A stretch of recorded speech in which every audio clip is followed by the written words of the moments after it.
Al plexo braquial debemos recordar con cariño: la rama anterior del nervio raquídeo constituye la raíz del plexo. Las raíces C5 y C6 forman el tronco superior. El tronco medio es la continuación de la raíz C7. La raíz C8 y T1 forman el tronco inferior. Las divisiones anteriores del tronco superior y medio forman el fascículo lateral. La división anterior del tronco inferior forma el fascículo medial.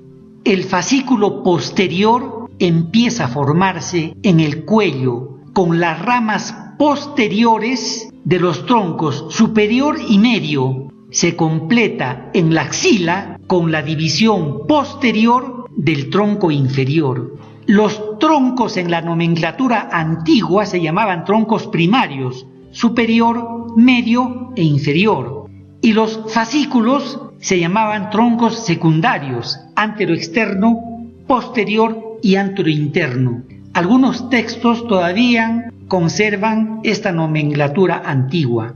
El plexo braquial inerva la totalidad de músculos del miembro superior, excepto el trapecio, inervado por un nervio craneal, el 11º par, espinal o accesorio.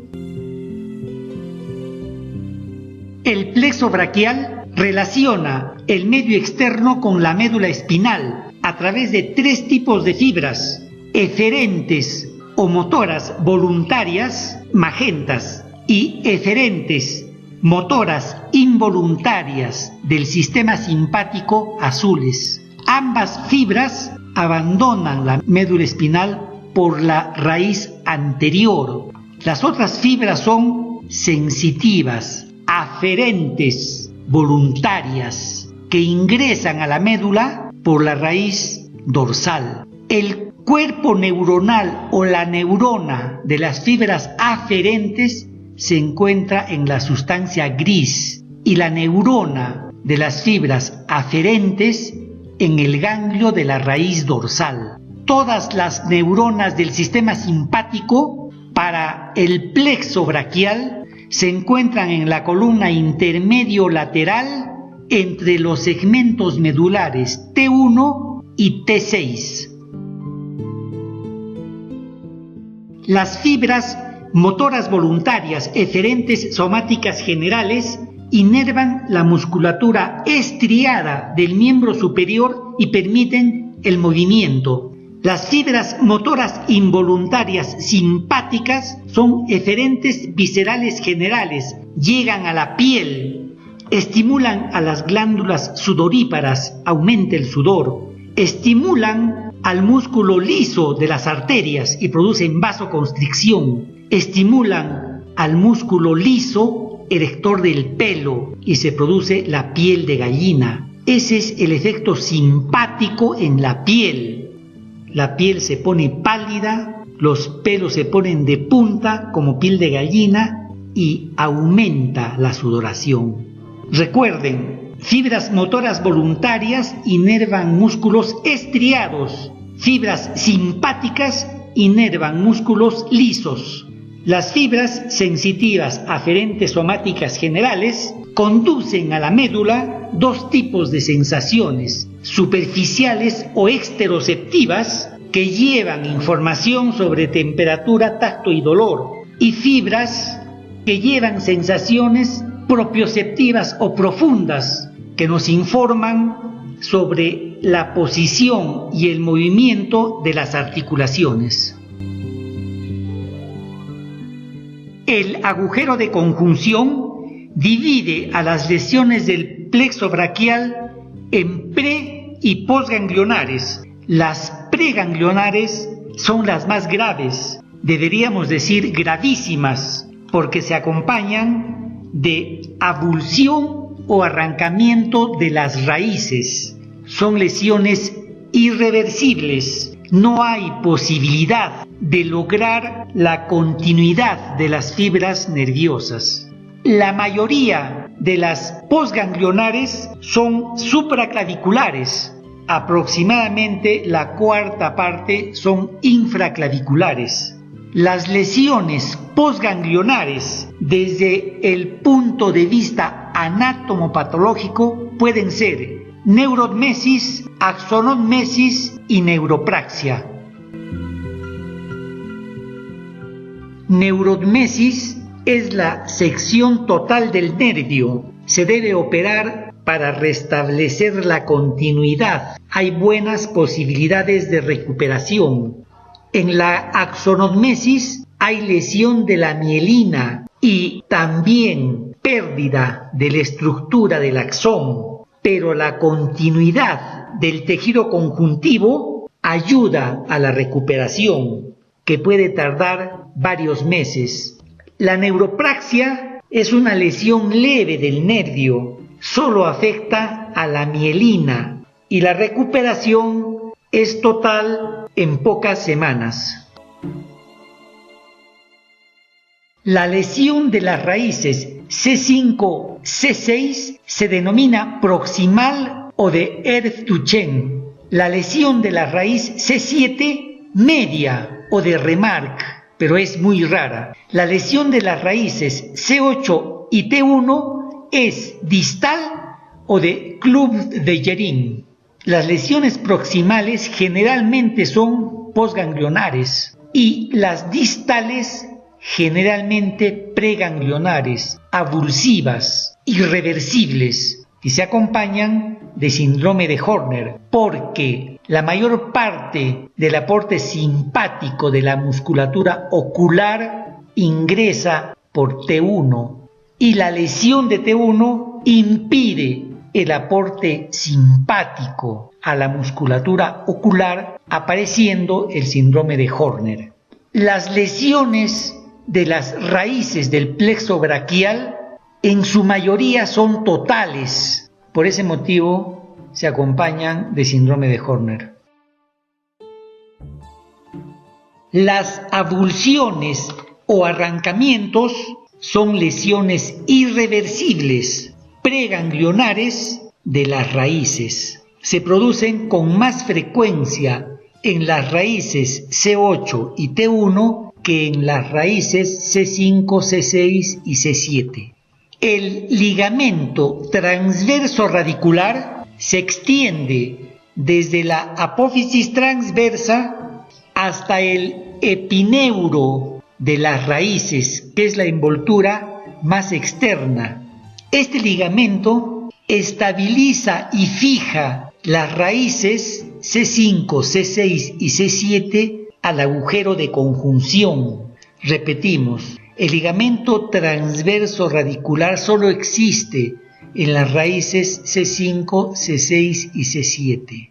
Las raíces C8 y T1 no tienen ligamento transverso radicular, por eso su fijación al agujero de conjunción es débil y ante una tracción se avulsionan con más facilidad. Las lesiones durante un parto distóxico son obstétricas y por accidentes traumáticas. Al final ambas son traumáticas. La división es solo académica para una mejor descripción. Las lesiones proximales se producen por tracción lateral excesiva de la cabeza. La cabeza se separa del hombro, o también durante un parto instrumentado por el uso del forceps.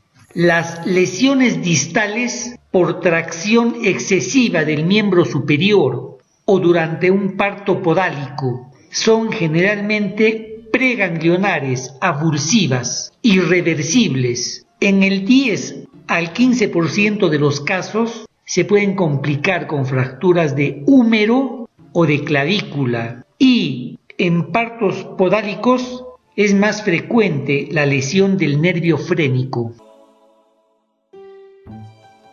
El 70% de las lesiones del plexo braquial en adultos son por accidente de tránsito, y de este porcentaje el 70% son en moto. El 80% de los pacientes tienen lesiones graves en el cráneo, en la columna o en las vísceras. Y en el 20% hay ruptura de la subclavia o axilar. Cuando hay separación de la cabeza del hombro, se produce lesión de las raíces C5, C6. Y la tracción del miembro superior lesiona las raíces C8 y T1. Hay que tener cuidado al reducir una luxación escápulo-humeral, que es la luxación más frecuente del organismo, porque puede lesionar el plexo braquial.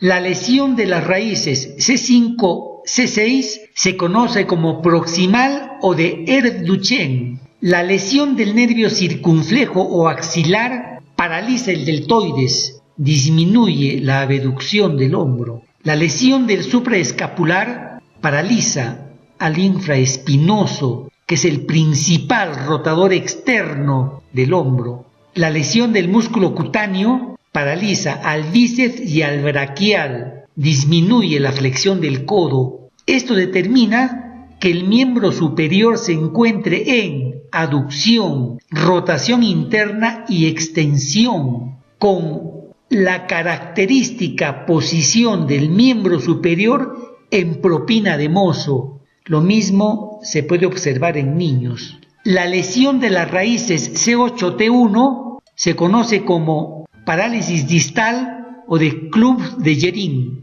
La lesión del mediano paraliza los flexores de muñeca y dedos y el paciente presenta mano del predicador. La lesión del cubital paraliza los intrínsecos de la mano y principalmente el paciente presenta mano en garra. La lesión de T1 determina la aparición del síndrome de Horner. En su recorrido del cuello hacia la axila, el plexo braquial puede sufrir compresión mecánica en 3 lugares. Entre los escalenos anterior y medio se puede comprimir plexo braquial y arteria subclavia.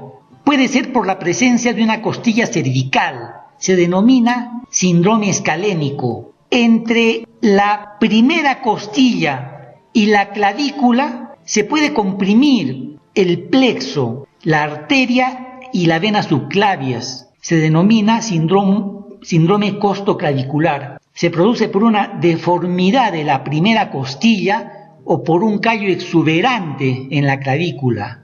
También se puede comprimir debajo del pectoral menor o de la apófisis coracoides, el plexo braquial, la arteria y la vena axilares, cuando el paciente hiperabduce el brazo. La patología se llama síndrome de hiperabducción. La prueba de Addison se realiza con el paciente en abducción, rotación externa y extensión del miembro superior. Tiene que inspirar profundamente y tiene que rotar la cabeza hacia el lado examinado. La prueba es positiva cuando hay disminución o ausencia de pulso radial y nos ayuda en el diagnóstico de este síndrome del orificio torácico.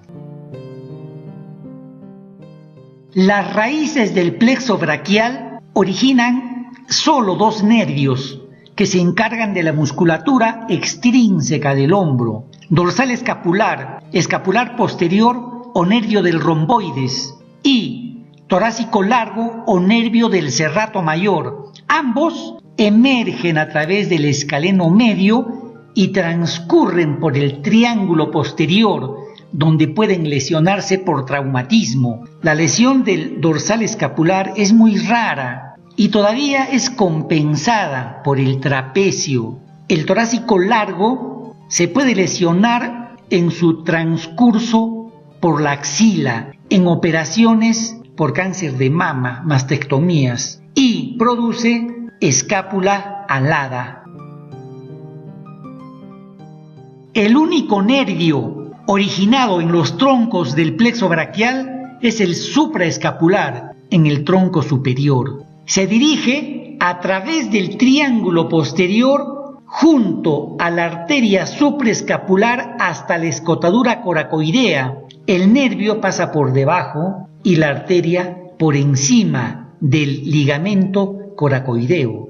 El supraescapular se puede lesionar durante su paso por el triángulo posterior, también por la práctica de deportes vigorosos como boxeo, vóley, fracturas de escápula. También puede comprimirse a nivel de la escotadura coracoidea. En estos casos hay que operar al paciente y seccionar el ligamento coracoideo para descomprimir al nervio. El supraescapular inerva supra e infraespinosos y su parálisis produce atrofia de ambos músculos. El infraespinoso es el principal rotador externo del hombro. Por eso, en parálisis hay disminución marcada de la rotación externa de esta articulación.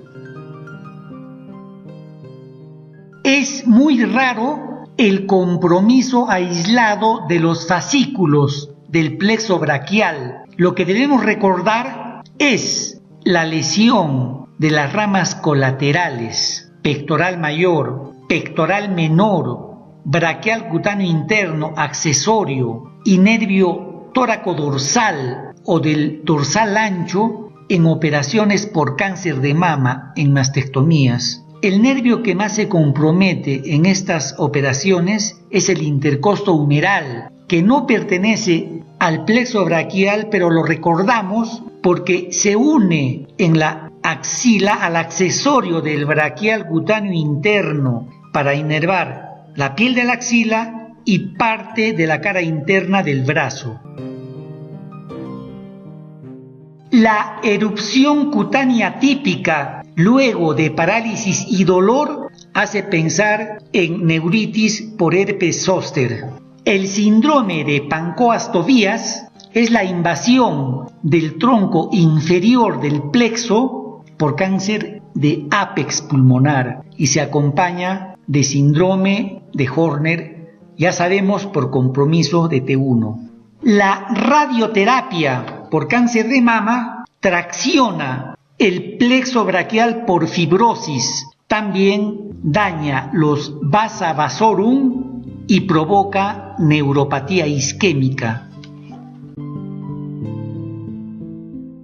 Las variaciones del plexo braquial son prefijado y posfijado. Se considera un plexo normal cuando la raíz superior es C5 y la inferior T1. Cuando la raíz superior no es C5, sino C4 y la inferior C8 y no T1, se denomina plexo prefijado o de desviación craneal. Es como que el plexo se dirige hacia arriba, se inicia más arriba que lo normal. Cuando la raíz superior del plexo es C6 y no C5 y la raíz inferior es T2, se conoce como plexo posfijado o de desviación caudal. Es como que el plexo se dirige hacia abajo y se inicia más abajo de lo normal.